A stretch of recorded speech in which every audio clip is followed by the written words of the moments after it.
Welcome to All Things Financial with Jack Driscoll. Each week, Jack takes on all things you thought were hard to understand about your finances and makes it fun, easy, but most of all interesting. From insurance to the best way to save your money and squeeze the most out of the dollars you put aside for your rainy day. And now, you have a friend in the money business. Here's your host, Jack Driscoll. Welcome back again, everyone, to another edition of All Things Financial. You know, this year, 2018, we have a lot to talk about. We have the new tax bill.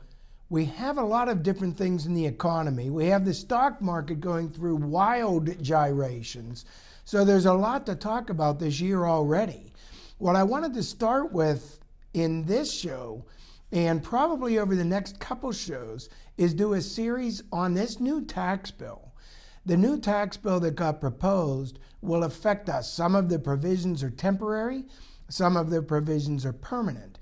It affects both individuals, married couples, and businesses alike, and it has big changes in it. Most of them are designed to be advantageous and also more simple. So there's simplification measures in this tax bill. But as our government, wait till you hear how this bill got passed and the names changed in the name of the bill, and you'll see maybe simplification's not so easy for our government. Here's what happened. The Tax Act was first proposed with the name formerly known as the Tax Cuts and Jobs Act. That's pretty simple, right? So if they do everything that way, I think we're off to a good start. As it turns out, when it went through the House and the tax bill then went to the Senate, the name needed changed supposedly due to many different reasons, and finally ended up with, and this is the formal name of our bill, an act to provide for reconciliation pursuant to Titles 2 and 5 of the concurrent resolution on the budget for fiscal year 2018. Oh boy, here we go. So that's our government in action. And if that's any sign of what simplification in our tax code means, we have a long way to go. But that's the name on our new tax bill. So what we have are the provisions, and I'd like to get into just the areas that will affect most of us and give you a good, either broad understanding of it that you could go through on your own tax planning for 2018, or maybe even more in depth. So here we go. The first major issue that got changed are the tax brackets. The tax brackets on the 2017 tax year, for those of us doing our taxes now, we're doing taxes on 2017. So all of our tax returns until April, they're not affected by this new law at all. Remember, this tax bill is effective for the year 2018 and beyond.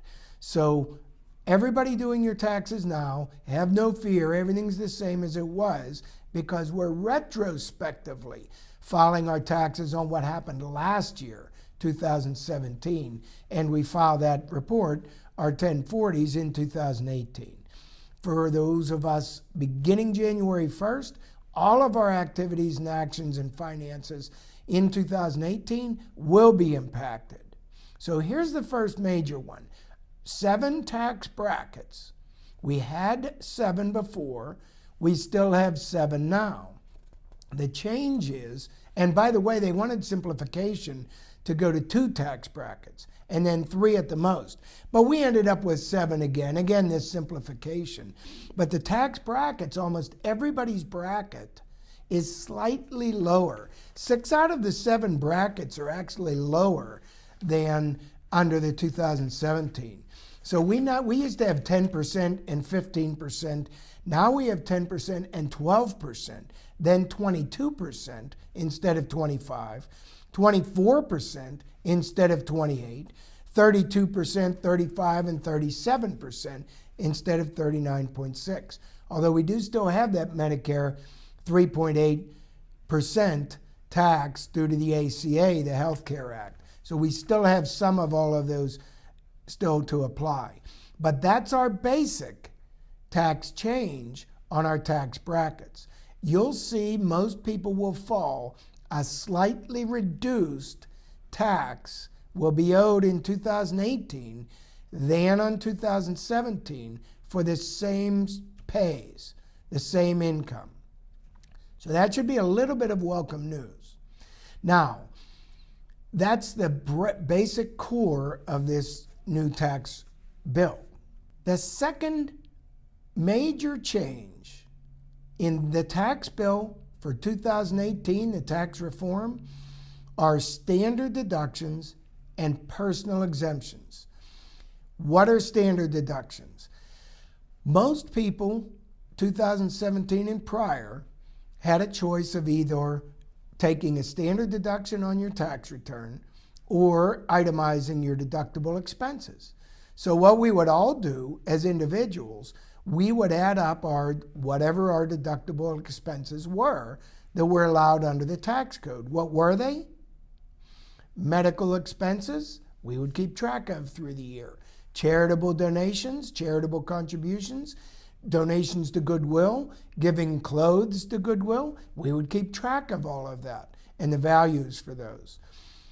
Property taxes if we owned a home. Mortgage interest if we had a mortgage. We even got a write-off for our state and local income taxes in many cases, and we would add all those expenses up and be able to deduct them from our income. So we were not responsible to pay tax on any of those items. We were able to reduce our taxable income by all of those items.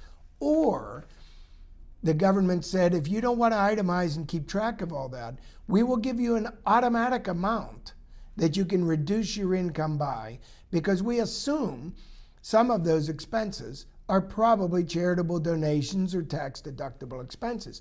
So the old rule was if you were a single, the maximum was for standard deduction, $6,350, you would get automatically reduced from your income. Then you would add up all of your actual expenses in that deductible categories of what I just explained. And if you had expenses that exceeded that $6,350, maybe $9,000, let's say, then you would itemize your deductions and take advantage of the full limit instead of taking the free offer from the government of $6,350 without even accounting or attributing for whether they were actual deductible expenses for you or not. You just get it automatically. So it's either or, standard deductions, or you can itemize if that's greater. If you were a married couple in 2017 and before, the standard deductible was $12,700. So if your itemized deductions were $19,000 and you added them up, obviously you would itemize. Well, now the new tax bill doubled those limits, thereby eliminating the need for most people to probably itemize deductible expenses. Because now, even though home interest, property taxes, medical, and charitable are deductible items, they doubled the limit. So if you're a single person, the new standard deduction for 2018 and beyond is $12,000. So unless your individual expenses exceed that, you'll just fall into the standard deduction now and won't have to keep records on that anymore. And if you're married, the standard deduction just doubled to $24,000. $24,000 automatically given to you that you can reduce your income whether you have tax deductible expenses or not. So you add up your mortgage interest, your property taxes, your charitable, and your medical, and if it doesn't get near that $24,000, just take the standard deduction and call it a day. That's a big benefit. So there's really the second major benefit and second major change in this new tax bill. Most of us will enjoy that. It's estimated only about 10% of Americans starting 2018 will itemize. The rest of us, they truly probably succeeded in simplification. The next major area in this tax reform for 2018, while the tax reform increased and doubled, as a matter of fact, the standard deduction, they got rid of the personal exemption. Now, here's how that works. Last year, 2017 and before, you had two automatic exemptions. Standard deduction, so if you're single, it's $6,350, automatic deduction, and a personal exemption for every member in the household. If you're single, it's one. And that was $4,050 just for a personal exemption. So you would add that to your standard deduction, add the two together, and both of those combined were how much you were reducing your taxable income by. Well, you've $6,350 and $4,050, you look at that and you say that's $10,400. Now the government increased the standard deductible for the standard deduction for you as an individual to $12,000, but they got rid of the personal exemption. So it's a little bit better, but not a whole lot better, right? That's not a whole lot better, but it is still better. It's just $12,000 off the bat, but the government got totally rid of personal exemptions. For you married people out there, it's a bigger issue because now we used to have $12,700 standard deduction and $4,050 for every family member. So if you're a married couple, husband, wife, and two children, you had a standard deduction of $12,700. Maybe your itemized deductions were $19,000, so you itemized last year, and in addition, you got $4,050 exempted for every person in the household. Well, if it's you, husband, wife, two children, that's over $16,000 in addition to the $19,000 itemized. That's a ton of money there. So when we look at that, we say that's about $35,000 of deductions with the standard deduction and the personal exemption. Now, new law, standard deduction increased, doubled to $24,000, but no more personal exemption. You have 4 members in the household, your only write-off there is $24,000. So you got hurt. But what they added was, they increased actually the child tax credit. The child tax credit is $2,000 per child under the age of 17. So therefore, for the 2 children, you have a $2,000 tax credit for each of the 2 children, which is $4,000. Well, guess what? A $2,000 tax credit is actually used to pay the tax. The old $4,000 personal exemption just reduced your income. There's a big difference there. I'll explain that in the next segment. This personal exemption, let's dig into how this personal exemption works.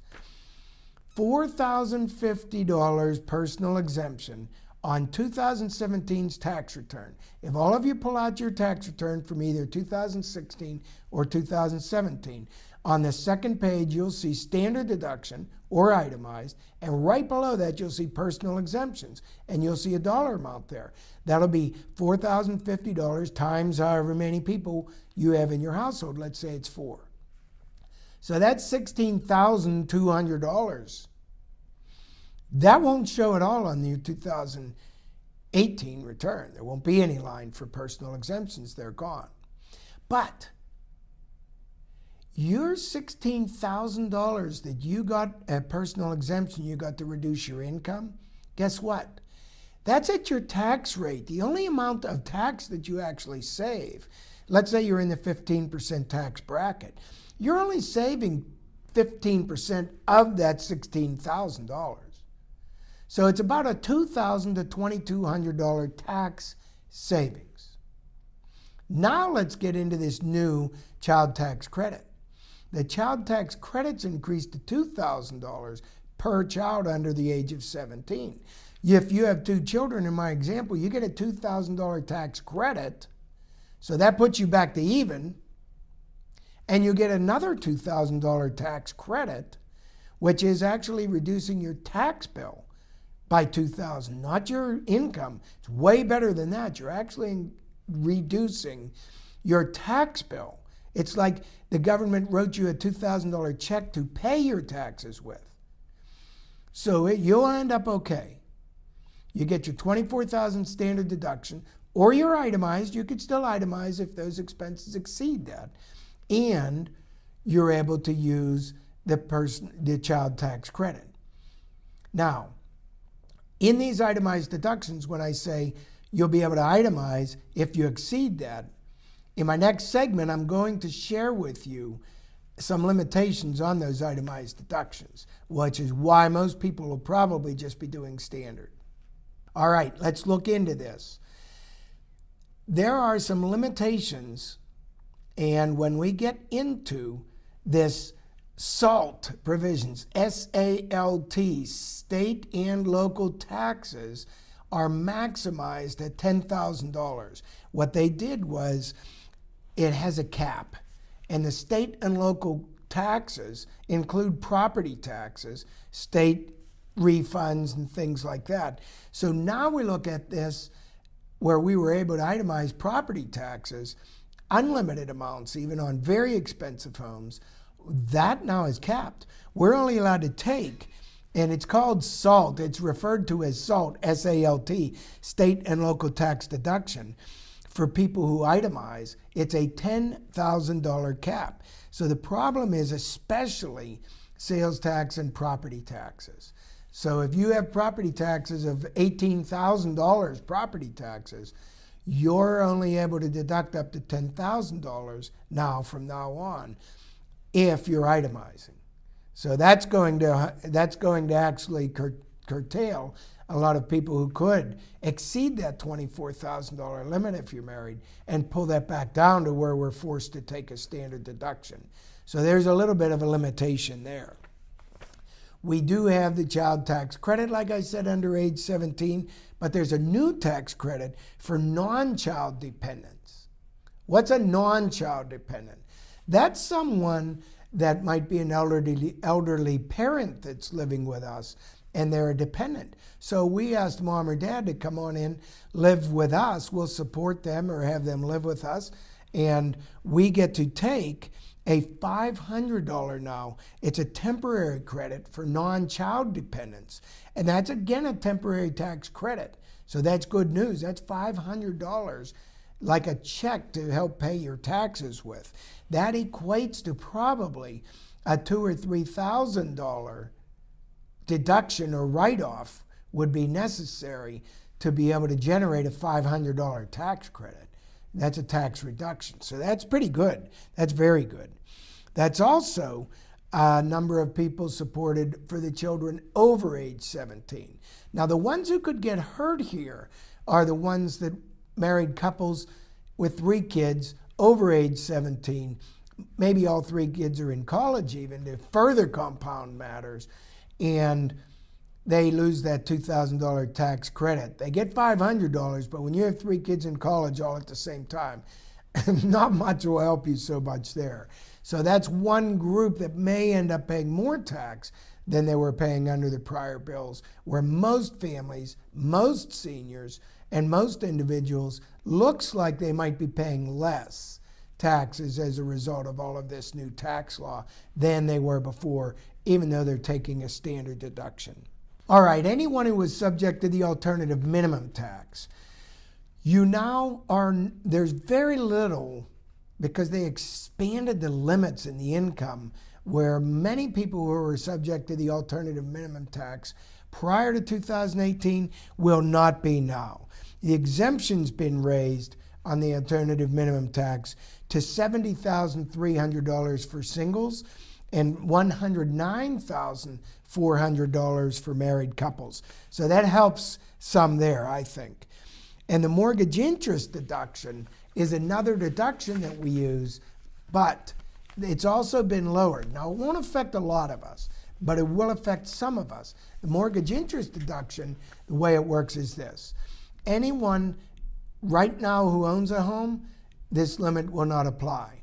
But anyone buying a new home, deductible interest now will have a cap. It'll have a maximum.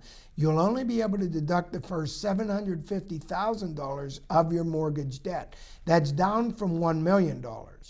So it's going to affect the more well-to-do mortgage population, but you need to know about it because it could hurt a more expensive home sales, let's say, a little bit, because you can't deduct the interest up to $1 million. It's only up to $750,000 now. And again, remember, that's not for anybody's existing mortgages now. That's for new mortgages. So I wanted to cap that off. When we look at this, we have student loan interest. We thought we were going to lose deductibility of student loan interest. They talked about it. They talked about a lot of things, the House and the Senate when they were going through this. But you can breathe a sigh of relief. The deductibility of student loan interest is still in place. So the deduction, which is up to $2,500 a year now, is safe as far as a deduction for student loan interest. We can still deduct medical expenses also, which was an itemized expense. Some of you might have run into the fact with medical expenses that we were at an adjusted gross income test.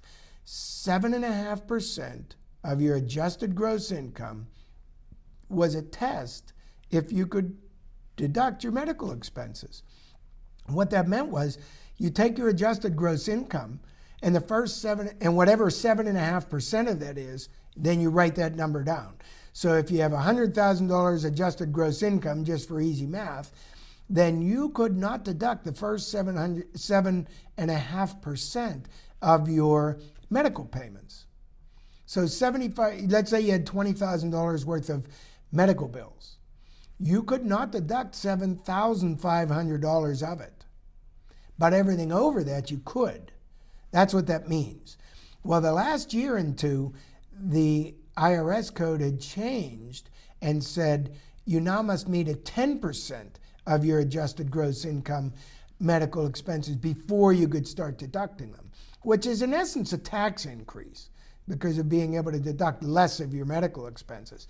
In this new Tax Reform Act, it's been reduced temporarily back to that 7.5% test.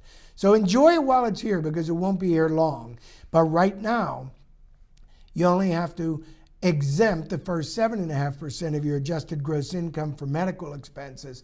Any medical expenses above that are going to be an itemized deduction. If you qualify for itemized deductions the rest of the way out and can exceed that standard deduction we talked about earlier. Now, if you're a teacher, we thought we were going to lose this expense and we kept it. You're able to deduct if you spend your own money on school supplies. They left that deduction alone, which means educators are allowed to deduct up to $250 to offset what you spend on classroom materials. And it was that way in the prior law also. And another little known one, which most of us don't even know about or care about, the electric car tax credit lives on. So I know you'll all be relieved to know the electric car tax credit lives on. Well, that's it for this segment. How about this? We own a home. We live in a home. It's our primary residence. We sell our home. Do we have to pay tax on all the gains we made? Right? That's an eternal credit or an eternal question. The other one we get is, how much can I give to somebody else in any given year without paying tax? So those are two questions I'll deal with in this segment. Number one, how much can I give? Used to be $10,000 a year is the maximum you could give to any individual. And it was that way for a long, long, long time. And then it increased, as of last year, 2017, it was up to $14,000 from any one individual to any other individual. No tax on that gift. So no gift tax. Now, if you gave someone a stock, once they sell that stock, They would have to pay tax on gains and things like that. We won't get into that today. But there was no gift tax to gift somebody $14,000 worth of cash to another person. If you gave more than $14,000 cash to any other individual, you would have to file a gift tax return. And so that doesn't mean you owe tax, but you have to file a gift tax return. Tax may be zero, but that limit has gone up now to $15,000 a year per person. So I want you to be aware of that. Your gift limit is now $15,000 a person to any other person without having to file a gift tax return. But the other one I started this segment with is, I own a home, I live in a home, I sell a home, do I have to pay tax on the gain? You know, this is welcome news. This is very good news. We used to have a rule that said only up to $125,000 of gain could be postponed one time in a lifetime over age 55. Well, that's all been long gone for 15 or 20 years now. And the rule right now is similar to what it was the last probably 5 or 6 years at least. And what it was any single person was exempt up to $250,000 of gain if they sell their principal residence, and any married couple is exempt up to $500,000 of gain. That's really, really good. And we saw the test has to be a primary residence that you lived in 2 out of the last 5 years, 2 out of the previous 5 years.